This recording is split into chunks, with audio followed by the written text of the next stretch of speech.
માણા ધર્મને કેળે હાલે ને તો પશુ પક્ષી એને મદદ કરે, અને અધર્મને કેળે હાલે ને તો પોતાના હામાં પડે. લ્યો, તમે નીતિ ધર્મને કેળે હાલ્યા જાઓ તો તમને અસ્તિત્વ મદદ કરે ભાઈઓ, અસ્તિત્વ મદદ કરે. એક સંત મને કહેતા હતા ને, એક વિતરાગી મહાત્યાગી મહાપુરુષો મને વાત કરી હતી. મને કે વિખદાનભાઈ, હું જ્યારે આંધ્રપ્રદેશની મારી પાસે પગપાળો હેલ્યો જતો હતો અને મેં રામના પરમાત્માના નામ ઉપરથી મારો સંસાર છોડ્યો હતો.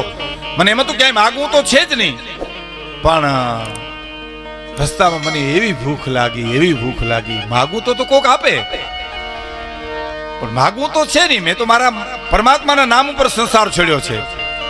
એવી ભૂખ લાગી અને રાતે હું હાલ્યો જતો તો એમાં ટમેટાનો થેલો પડ્યો, એટલે પાણી અને ખોરાક બે પરમાત્માએ આપી દીધા. વિચાર કરો છો, અસ્તિત્વ મદદ કરે, આને કહેવાય અસ્તિત્વ મદદ કરે. હા, પણ જો ધર્મને કેળે હોય તો, રામ ધર્મને કેળે આયલા તો જટાયુએ મદદ કરી, રીછવાનરોએ મદદ કરી. રામાયણની પ્રસિદ્ધ વાત છે ને. અને રાવણ અધર્મને કેળે આયલો તો વિભીષણ હામો પડ્યો. લ્યો, હગો ભાઈ હામો ગયો.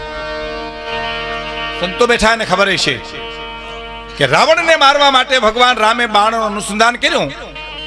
તારે એક પછી એક બાણ, અને બહુ મોટી વાત કવિ કરે છે કે બાણ આમ જ્યાં ખેંચ્યું તો આ ડાબો હાથ આગળ વયો ગયો, જમણો હાથ પાછળ રહી ગયો. એટલે જમણા હાથને ડાબો હાથ ટકોર કરે છે કે કેમ રણમેદાનમાં આજ બી ગયો ને, ડરી ગયો દુશ્મનથી. હું આજ આગળ છું, ડાબો હાથ કે, અને તું આજ પાછળ છો. હકીકતમાં ડાબો જમણો હાથ વાતું નથી કરતા, પણ દુર્જન ને સજ્જન નો સંવાદ છે. હાલ ભાઈ, દુર્જન બહુ સજ્જન ને મેણા મારે. એ ડાબો હાથ આગળ વયો ગયો એટલે જમણા હાથને કીધું કે તું આજ પાછળ રહી ગયો. હે કે વામ કરવો જ રે દોનું સરખા છતાં વીરતા તું ધરે હાથ જમણા. એ કોણ વીરું અને કોણ બહાદુર હશે, એ બધું પારખું થાય હમણાં. રણમેદાનની માલિપા ડાબો હાથ કે હું આગળ છું, જમણા હાથને કે તું આજ પાછળ છો. આજ તું દુશ્મનથી ડરી ગયો છો. સજ્જન સહન બહુ કરે, હા, બોલે નહીં, પણ સજ્જન બોલે પછી મૂર્ખાન બોલવાની બારી ન રહીએ.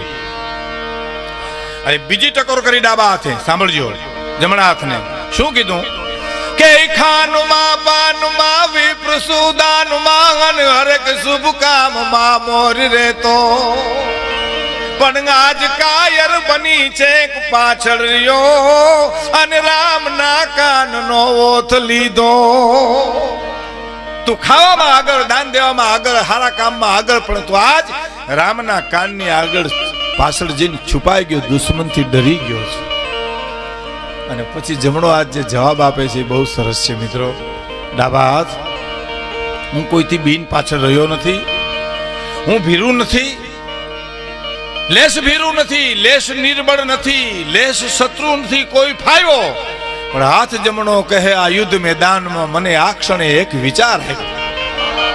જમણો હાથ એમ કે છે કે મને એક વિચાર આવ્યો. અને એ વિચાર કયો આવ્યો કે રાવણને માથે 10 માથા છે, તો વિચાર એ આવ્યો કે એક મસ્તક પછી એક મસ્તક હણું કે હણું 10 શિષ્ય એક ગારે.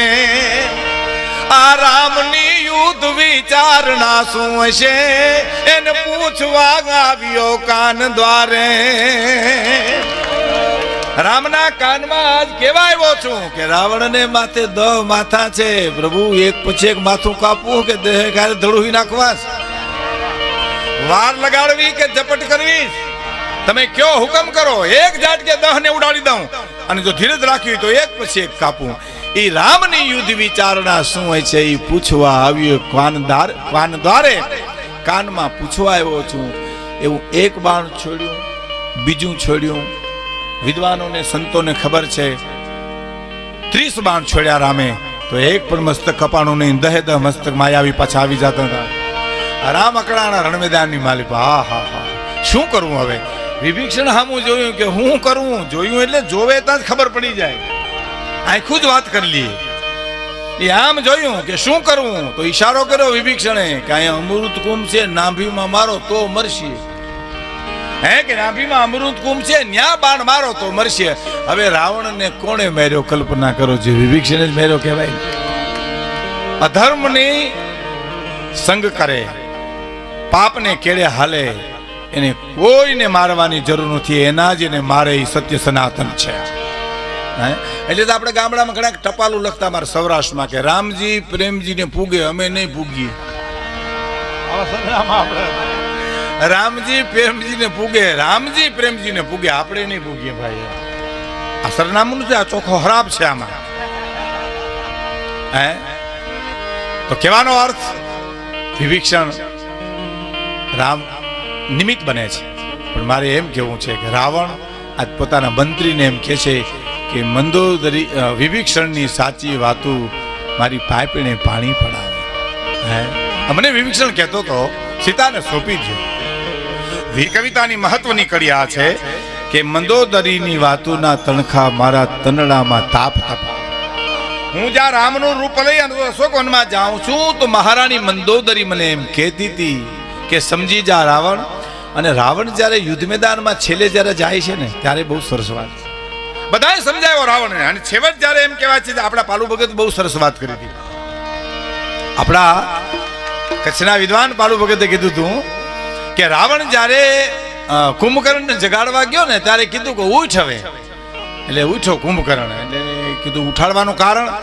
એટલે રાવણ એમ કે છે કે આવું બન્યું છે, હું સીતાનું હરણ કરીને આવ્યો છું ને આટલા એટલા મરણ પામ્યા છે ને હવે હું તને ઉઠાડું છું. એટલે કુંભકર્ણ કે આ તો તે બહુ ખોટું કર્યું. હે સીતાનું હરણ કર્યું એ તો તે બહુ ખોટું કર્યું. તો રાવણે જવાબ બહુ સરસ પાલુ ભગત કે આપ્યો કે ખોટાની તો પરંપરા બાંધી છે ને હવે તને ઉઠાડું નહીં, ખોટું રહી જતું તું એટલે ઉઠાડવા આવ્યો છું. ખોટાની પરંપરા બાંધી. જો વેર ભાવથી ભજ્યો નહીં, વેર ભાવથી ભજી અને મુક્તિ મેળવી. બધાએ સમજાયો, ક્યાંય કોઈનું માન્યો નહીં. અને રણમેદાનમાં જેથી હાલતો થયો ને ત્યારે મહારાણી મંદોદરી એને એમ કહે છે રાવણ છેલ્લી વાર સમજાવું સમજી જશો. એટલે પૂછે છે શું સમજાવવાનું બાકી રહ્યું છે હવે? કે એક વાત રહી ગઈ છે એટલે કહું છું. કઈ વાત? કે રાવણ તમને યાદ છે ધનુષ યજ્ઞમાં તમે જનકપુરમાં ગયા હતા અને જે શિવનું ધનુષ એને તમે એક ચોખા વા ખેવી નહોતા હઈ ગયા. ઈ ધનુષની ઉપર સામે બાણ ચડવાના છે માટે ધ્યાન રાખીને જાજો. એમ જે બાણને તમે એક દોરાવા ખેવી નહોતા હઈ ગયા એની ઉપર સામે બાણ ચડવાના છે ઈ વિચાર કરી અને જાજો. સાંભળજો આ છેલ્લી કડી અને છેલ્લો પ્રસંગ. ખોટે ખોટો હું જામ રામ બનું ત્યાં રામ રુદામાં આવે. હું આમ ખોટે ખોટો રામ બનું મંત્રીને કે તા તો હાચો રામ મારા હૃદયમાં આવીને ઉભો રહે છે. ખોટે ખોટો હું રામ બનું ત્યાં સાચો રુદામાં આવે. અને પછી શું થાય છે? હે ખોટે ખોટો હું જ્યાં રામ બનું ત્યાં એ રામ રુદામાં આવે. કાગ